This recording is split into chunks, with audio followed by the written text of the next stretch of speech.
Hi friends, lifestyle Lipu Suri YouTube ಚಾನಲ್ಗೆ ನಮಸ್ಕಾರ. ಎಲ್ಲ ಹೇಗಿದ್ದೀರಾ? ಐ ಹೋಪ್ ಎಲ್ಲರೂ ಕೂಡ ಚೆನ್ನಾಗಿದ್ದೀರಾ ಅಂತ ಅಂದ್ಕೊಂಡಿದ್ದೀನಿ. ನಾನು ಕೂಡ ತುಂಬ ಚೆನ್ನಾಗಿದ್ದೀನಿ. ಇವತ್ತು ಸಂಡೇ ಆಗಿರೋದ್ರಿಂದ ಇವಾಗ ತಾನೇ ಜಸ್ಟು ಪೂಜೆ ಎಲ್ಲ ಮುಗಿಸಿ ನಾನು ಲಕ್ಷ್ಮಿ ಮುಖವಾಡ ಏನಿದೆಯೋ ಅದನ್ನು ಕದಲಿಸ್ಬಿಟ್ಟು ದೇವ್ರ ಮನೇನ ಎಲ್ಲ ನೀಟಾಗಿ ಕ್ಲೀನ್ ಮಾಡಿ ಹಾಗೆ ನೀಟಾಗಿ ಕಳಶ ಎಲ್ಲ ಇಟ್ಬಿಟ್ಟು ಬಂದಿದ್ದೀನಿ. ಸಿಂಪಲ್ಲಾಗೆ ನಾರ್ಮಲಾಗೆ ಮಾಡಿದ್ದೀನಿ. ಇವತ್ತು ನನಗೆ ಅದು ಕಳಶ ಕದಲಿಸ್ಕೊಬೇಕಾದ್ರೆ ಮತ್ತು ಸ್ಯಾರಿ ಎಲ್ಲ ರಿಮೂವ್ ಮಾಡಬೇಕಾದ್ರೆ ವಿಡಿಯೋನ ಮಾಡ್ಕೊಳ್ಳೋದಕ್ಕಾಗಿಲ್ಲ. ವಿಡಿಯೋ ಅದು ಸ್ಕಿಪ್ ಮಾಡಿದ್ದೀನಿ. ಮತ್ತು ಇವತ್ತು ಸಂಡೇ ಆಗಿರೋದ್ರಿಂದ ಸ್ವಲ್ಪ ಬೇಗ ಎದ್ದು, ಅಂದರೆ ಇವತ್ತು 3ನೇ ದಿನ ಅಲ್ವಾ, ಸೊ ಬೇಗ ಎದ್ದುಬಿಟ್ಟು ಮನೆಯೆಲ್ಲ ಕ್ಲೀನ್ ಮಾಡಿಬಿಟ್ಟು ಲಕ್ಷ್ಮೀ ಮುಖವಾಡನ ಸ್ವಲ್ಪ ಅಂದರೆ ಅದನ್ನು ಕದಲಿಸ್ಬೇಕಲ್ವ, ಕಳಶ ಕದಲಿಸ್ಬಿಟ್ಟು ಆಮೇಲೆ ಇಳಿಸಿ ಎಲ್ಲ ನೀಟಾಗಿ ದೇವ್ರ ಮನೇನ ಕ್ಲೀನ್ ಮಾಡಿ ಮತ್ತು ಅದನ್ನು ನೀಟಾಗೆಲ್ಲ ಇಟ್ಬಿಟ್ಟು ಮತ್ತು ಹೊಸ ಹೂವು, ಹಳೆ ಹೂವು ಎಲ್ಲ ತೆಗೆದುಬಿಟ್ಟು ಹೊಸ ಹೂವು ಎಲ್ಲ ಹಾಕಿ ದೀಪ ಹಚ್ಬಿಟ್ಟು ಇವಾಗ ತಾನೇ ಬಂದಿದ್ದೀನಿ. ನಮ್ಮ ಒಂದು ಪುಟ್ಟ ದೇವ್ರ ಮನೆ ಯಾವ ಥರ ಇದೆ ಅಂತ ಅಂದ್ಬಿಟ್ಟು ವಿಡಿಯೋ ಹೋಗಿ ನೋಡ್ಕೊಂಬನ್ನಿ, ಯಾವ ಥರ ಇದೆ ಅಂತ ಅಂದ್ಬಿಟ್ಟು ವಿಡಿಯೋ ಮಾಡ್ಕೊಂಡಿದ್ದೀನಿ. ಜಸ್ಟ್ ಹಾಗೆ ನಾರ್ಮಲಾಗಿ 1 ನಿಮಿಷ ವಿಡಿಯೋ ಮಾಡ್ಕೊಂಡಿದ್ದೀನಿ, ಯಾವ ಥರ ಇದೆ ದೇವ್ರ ಮನೆ ಅಂತ ನೋಡ್ಕೊಂಬನ್ನಿ ಫ್ರೆಂಡ್ಸ್. ಇವಾಗ ವಿಡಿಯೋನ ಹಾಕ್ತೀನಿ ನಾನು, ಅದಾದಮೇಲೆ ವಿಡಿಯೋನೂ ಕೂಡ ಕಂಟಿನ್ಯೂ ಆಗುತ್ತೆ. ನಮ್ಮ ದೇವ್ರ ಮನೆಗೆ ಎಂಟ್ರಿ ಆಗ್ತಿದ್ದಂಗೆ ಎದುರುಗಡೆನೇ ನಮಗೆ ಗಣೇಶನ ಫೋಟೋ ಸಿಗುತ್ತೆ. ಹಾಗಾಗಿ ಅದನ್ನು ನೀಟಾಗೆಲ್ಲ ಒರೆಸ್ಬಿಟ್ಟು ಅರಿಶಿನ ಕುಂಕುಮ ಇಟ್ಟಿದ್ದೀನಿ. ನನಗೆ ಯಾವ ಥರ ಅಂತ ಅಂದರೆ ದೇವ್ರ ಮನೆ ಸ್ವಲ್ಪ ಡೆಕೋರೇಟ್ ಮಾಡೋದಕ್ಕೆ ತುಂಬಾ ಇಷ್ಟ ಆಗುತ್ತೆ.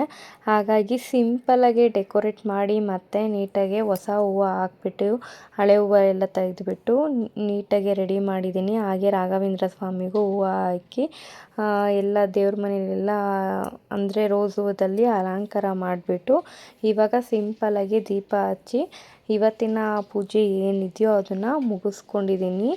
ವಾರ ಮಾಡಬೇಕಾದ್ರೂ ಅಷ್ಟೇ ಇದೇ ಥರನೇ ನಾವು ದೇವ್ರ ಮನೇನ ರೆಡಿ ಮಾಡಿ ಹೂವುಗಳನ್ನ ಹಾಕಿ ಪೂಜೆನ ಮಾಡೋ ಅಂಥದ್ದು. ನಿಮ್ಗೆ ಯಾವ ಥರ ಅನ್ನಿಸ್ತಿದೆ ಕಮೆಂಟ್ ಮಾಡಿ. ನೋಡಿದ್ರಲ್ಲ ದೇವ್ರ ಮನೆ ಯಾವ ಥರ ಇದೆ ಅಂತ ಅಂದ್ಬಿಟ್ಟು ಸಿಂಪಲ್ಲಾಗಿ ಇವತ್ತು ದೀಪನ ಹಚ್ಬಿಟ್ಟು ಪೂಜೆನ ಮಾಡಿರೋ ಅಂಥದ್ದು. ನನಗೆ ಡೆಕೋರೇಟ್ ಮಾಡಬೇಕಂತ ಅಂದರೆ ತುಂಬಾ ಇಷ್ಟ ಆಗುತ್ತೆ ಡೆಕೋರೇಟ್ ಎಲ್ಲ ಮಾಡೋದಕ್ಕೆ. ರೋಸ್ ಹೂವದಲ್ಲಿ ನೀಟಾಗಿ ಲೈನ್ಗೆ ಫೋಟೋಗಳಿಗೆ ಹೂವು ಇಟ್ಬಿಟ್ಟು ಸಿಂಪಲ್ಲಾಗೆ ಮಾಡಿರೋ ಅಂಥದ್ದು. ಹಾಗೆ ನಿಮ್ಮ ಜೊತೆ ಒಂದು ವಿಷಯ ಶೇರ್ ಮಾಡಬೇಕಾಗಿತ್ತು. ನಾವು ದೇವ್ರ ಮನೇಲಿ ಅಂದರೆ ನಾವು ಸುಮಾರು 1.5 ವರ್ಷದಿಂದ ಈ ದುಡ್ಡು ಹಾಗೇ ಎತ್ತಿಟ್ಟಿದ್ದು ನೋಡಿ. ಇದು 50 ರೂಪಾಯಿದು ಹೊಸ ನೋಟು. ಹೇಗೆ ಬ್ಯಾಂಕಲ್ಲಿ ಡ್ರಾ ಮಾಡಿದ್ವೋ ಸೊ ಹಾಗೆ ಇತ್ತು. ಇದು ಹೊಸ ನೋಟು ಖರ್ಚು ಮಾಡಬಾರ್ದು, ಯಾವತ್ತೂ ಖರ್ಚು ಮಾಡಬಾರ್ದು. ಇದು ವರಲಕ್ಷ್ಮಿ ಹಬ್ಬಕ್ಕೆ ಮಾತ್ರನೇ ನಾವು ದುಡ್ಡನ್ನ ಇಡಬೇಕು ಅಂತ ಅಂದ್ಬಿಟ್ಟು ಇಟ್ಟಿರೋ ಅಂಥದ್ದು. ನೋಡಿ ಹೊಸ ನೋಟು ಗೈಸ್, ಎಲ್ಲ ಹೊಸ ನೋಟು ಎಲ್ಲ ದೇವ್ರ ಮನೇಲಿ ಹಾಗೆ ಇಟ್ಟಿದೆ. ಇದರಲ್ಲಿ ಬಂದ್ಬಿಟ್ಟು 500 ರೂಪಾಯಿ ಇದೆ ಅಷ್ಟೇ. 50 ರೂಪಾಯಿದು 500 ರೂಪಾಯಿ ಬರುತ್ತೆ ನಿಮಗೆ ಈ ಥರ ಹೊಸ ನೋಟು. ನನಗೆ ಏನಂತ ಅಂದರೆ ಈ ದುಡ್ಡು ನನಗೆ ಖರ್ಚು ಮಾಡೋದಕ್ಕೆ ಇಷ್ಟನೇ ಇರಲಿಲ್ಲ. ಯಾವಾಗೇ ವರಲಕ್ಷ್ಮಿ ಹಬ್ಬ ಬಂದ್ರೂ ಇದೇ ದುಡ್ಡು ಇಡಬೇಕು ಅಂತ ಅಂದ್ಬಿಟ್ಟು ಮನಸ್ಸಿಗೆ ಹಾಗೆ ಇಟ್ಕೊಂಡ್ಬಿಟ್ಟಿದ್ದೆ. ಸೊ ಹಾಗಾಗಿ ಈ ವರ್ಷ ವರಲಕ್ಷ್ಮಿ ಹಬ್ಬಕ್ಕೆ ಈ ದುಡ್ಡನ್ನು ಇಟ್ಟಿರೋ ಅಂಥದ್ದು. ಈ ದುಡ್ಡು ಯಾಕೆ ಖರ್ಚು ಮಾಡ್ತಿಲ್ಲ ಅಂದರೆ ಇದೆಲ್ಲ ಹೊಸ ನೋಟ್ಗಳು, ಎಷ್ಟೇ ಹೊಸ ನೋಟ್ ಬಂದ್ರೂ ನನಗೇನು ಅಂತ ಆ ಥರ ಅನಿಸಲ್ಲ, ಅಂದರೆ ಆ ಥರ ಫೀಲಿಂಗ್ಸ್ ಇಲ್ಲ. ಕೊಟ್ಬಿಟ್ಟು ಖರ್ಚು ಮಾಡಿಬಿಡ್ತೀನಿ. ಬಟ್ ಆದರೆ ಏನೋ ಗೊತ್ತಿಲ್ಲ, ಈ 50 ರೂಪಾಯಿ ನೋಟ್ಗಳು ಇದೆಯಲ್ಲ, ಇದು ನಿಜವಾಗ್ಲೂ ಗೈಸ್ ಒಂದು ಅಂಗಡಿಗೆ ತೊಗೊಂಡೋಗೋದಕ್ಕೂ ಕೂಡ ನನಗೆ ಇಷ್ಟನೇ ಇಲ್ಲ. ಹಾಗಾಗಿ ಇದು ಹಾಗೆ, ಈ ದುಡ್ಡು ಹಾಗೆ ಇಟ್ಟಿದ್ದೆ. ನೆಕ್ಸ್ಟು ಅಂದರೆ ಇವಾಗ ಬರೋ ಅಂಥ ವರಲಕ್ಷ್ಮಿ ಹಬ್ಬಕ್ಕೆ ನಾವು ಇಡಬೇಕು ಅಂತ ಅಂದ್ಬಿಟ್ಟು ಲಾಸ್ಟ್ ಇಯರ್ ನಾವು ವರಲಕ್ಷ್ಮಿ ಹಬ್ಬದಲ್ಲಿ ನಮ್ಮ ಅತ್ತೆ ಮನೇಲಿ ಮಾಡಿರೋ ಅಂಥದ್ದು. ಹಾಗಾಗಿ ನಾವು ಲಾಸ್ಟ್ ಇಯರ್ ಅಲ್ಲಿ ಹೋಗಿ ಪೂಜೆ ಮಾಡಬೇಕಾದ್ರೆ ಅಲ್ಲಿ ಅಮ್ಮ ಇಟ್ಟಿರ್ತಾರೆ ಯಾವಾಗ್ಲೂ. ಇದು ಅದಾದಮೇಲೆ ನಮ್ಮ ಕೈಗೆ ಸೇರಿರೋ ಅಂಥದ್ದು ದುಡ್ಡು ಈ 500 ರೂಪಾಯಿ. ಏನು ಈ 500 ರೂಪಾಯಿ ಇತ್ತು ಹಾಗೆ ಇಟ್ಟಿದ್ದೀನಿ. 1 ರೂಪಾಯಿ ಇದರಲ್ಲಿ ನಾನು ಎತ್ತಿ ಯಾವತ್ತೂ ಖರ್ಚು ಮಾಡಿಲ್ಲ, ಮತ್ತು ಖರ್ಚು ಮಾಡೋದಕ್ಕೂ ಕೂಡ ನನಗೆ ಮನಸ್ಸೇ ಬರೋದಿಲ್ಲ. ಹಾಗಾಗಿ ಈ ದುಡ್ಡು ಹಾಗೆ ಇಟ್ಟಿರೋಣ ಅಂತ ಅಂದ್ಬಿಟ್ಟು ಹಾಗೆ ಇಟ್ಟಿದ್ದೀನಿ. ಇನ್ನೊಂದು ಏನಪ್ಪ ಅಂತಂದರೆ ನಾವು ಎಷ್ಟೇ ದುಡಿದ್ರೂ ಅದು ಯಾವುದಾದ್ರೂ ಅಂದರೆ ಇವಾಗ ಒಂದು 500 ರೂಪಾಯಿ ಆಗಲಿ, 1000 ರೂಪಾಯಿ ಆಗಲಿ, ₹200 ಆಗಲಿ, ₹50 ಆಗಲಿ, ₹100 ಆಗಲಿ ಖರ್ಚು ಆಗೇ ಆಗುತ್ತೆ. ಬಟ್ ಅದೇನೋ ಗೊತ್ತಿಲ್ಲ, ಇದು ಸುಮಾರು 1.5 ವರ್ಷದಿಂದ ದುಡ್ಡನ್ನ ಹಾಗೆ ಇಟ್ಟಿದ್ದೀನಿ. ಎಷ್ಟು ಖುಷಿ ಆಗುತ್ತೆ ಗೊತ್ತಾ? ಅಂದರೆ ಎಲ್ಲರೂ ಕಾಮನ್ ಆಗಿ ಎಲ್ಲರೂ ಇಟ್ಟೇ ಇಡ್ತಾರೆ.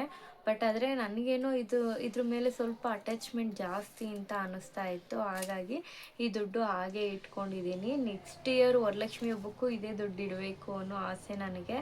ಏನೋ ಗೊತ್ತಿಲ್ಲ ಗೈಸ್, ಈ ದುಡ್ಡು ಹಾಗೆ ನಾನು ಇಟ್ಕೊಂಡಿರೋದ್ರಿಂದ ನನಗೆ ಸ್ವಲ್ಪ ಎಲ್ಲೋ ಒಂದು ಒಳ್ಳೇದಾಗ್ತಿದೆ ಅನ್ನೋದು ಪಾಸಿಟಿವ್ ಥಿಂಕಿಂಗ್ ಬರ್ತಾನೆ ಇರುತ್ತೆ ಯಾವಾಗಾದ್ರೂ. ಹಾಗಾಗಿ ಈ ದುಡ್ಡು ನಾನು ಎಲ್ಲೂ ಕೂಡ ಖರ್ಚು ಮಾಡೋದಕ್ಕೆ ಯೂಸ್ ಮಾಡೋದಿಲ್ಲ, ಹಾಗೆ ಇಟ್ಕೊಂಡಿದ್ದೀನಿ. ನೋಡಬೇಕು ಮುಂದೆ ಏನಾಗುತ್ತೆ ಅಂತ ಶೇರ್ ಮಾಡ್ತೀನಿ. ಇನ್ ಕೇಸ್ ಈ ದುಡ್ಡು ಏನಾದರೂ ನಾನು ಖರ್ಚು ಮಾಡಿದ್ರೆ ನಾನು ಇದ್ರ ಬಗ್ಗೆ ವಿಡಿಯೋ ಮಾಡಿನೂ ಕೂಡ ನಾನು ನಿಮ್ಮ ಜೊತೆ ಶೇರ್ ಮಾಡ್ಕೊತೀನಿ.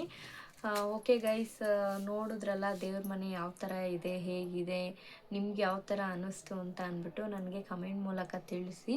ಬೇರೆ ಏನಾದರೂ ಬೇರೆ ಥರ ಡೆಕೋರೇಟ್ ಮಾಡಬೇಕಾ, ಇಲ್ಲ ನಿಮ್ಗೆ ಯಾವ ಥರ ಅನ್ನಿಸ್ತಿದೆ, ನಾನು ಯಾವ ಥರ ವೀಡಿಯೋಗಳನ್ನ ಮಾಡಬೇಕು ಅಂತ ಅಂದ್ಬಿಟ್ಟು ನಿಮ್ಗೇನಾದರೂ ಅನಿಸಿದ್ರೆ ಅದನ್ನು ನೀವು ನನಗೆ ಕಮೆಂಟ್ ಬಾಕ್ಸಲ್ಲಿ ಹಾಕಿದ್ರೆ ನಾನು ಅದನ್ನು ಓದ್ಬಿಟ್ಟು ಅದೇ ಥರನೇ ನಾನು ಕೂಡ ವೀಡಿಯೋಗಳನ್ನ ಮಾಡೋದಕ್ಕೆ ಟ್ರೈ ಮಾಡ್ತೀನಿ.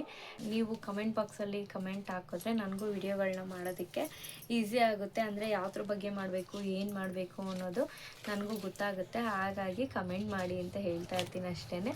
ಸೊ ಯಾರೆಲ್ಲ ಹೊಸಬ್ರು ನನ್ನ ಒಂದು ಚಾನಲ್ನ ನೋಡ್ತಾ ಇದ್ದೀರಾ, ಪ್ಲೀಸ್ ಚಾನಲ್ನ ಸಬ್ಸ್ಕ್ರೈಬ್ ಮಾಡಿ, ಹಾಗೆ ನನಗೂ ಕೂಡ ಸಪೋರ್ಟ್ನ ಮಾಡಿ. ನೀವು ಸಪೋರ್ಟ್ ಮಾಡೋದ್ರಿಂದ ನನಗೂ ಕೂಡ ವಿಡಿಯೋಗಳು ಮತ್ತೆ ಮತ್ತೆ ಮಾಡಬೇಕು ಅಂತ ಅನ್ನಿಸ್ತಾ ಇರುತ್ತೆ. ಹಾಗಾಗಿ ಯಾರೆಲ್ಲ ಹೊಸಬ್ರು ನೋಡ್ತಾ ಇದ್ದೀರಾ ಸಬ್ಸ್ಕ್ರೈಬ್ ಮಾಡ್ಕೊಂಡು ಲೈಕ್ ಕೊಟ್ಟು ಶೇರ್ ಮಾಡಿ, ಹಾಗೆ ಸಪೋರ್ಟ್ನ ಮಾಡಿ ಫ್ರೆಂಡ್ಸ್. ಈ ವಿಡಿಯೋ ಇಲ್ಲಿಗೆ ಎಂಡ್ ಮಾಡ್ತಾ ಇದ್ದೀನಿ. ಯಾರೆಲ್ಲ ವಿಡಿಯೋ ನೋಡಿದ್ದೀರಾ thank you so much. Next ವಿಡಿಯೋದಲ್ಲಿ ಸಿಗ್ತೀನಿ. ಹೀಗೆ ವಿಡಿಯೋಗಳನ್ನ ಮಾಡ್ತಾ ಇರ್ತೀನಿ. Love you all, take care, bye.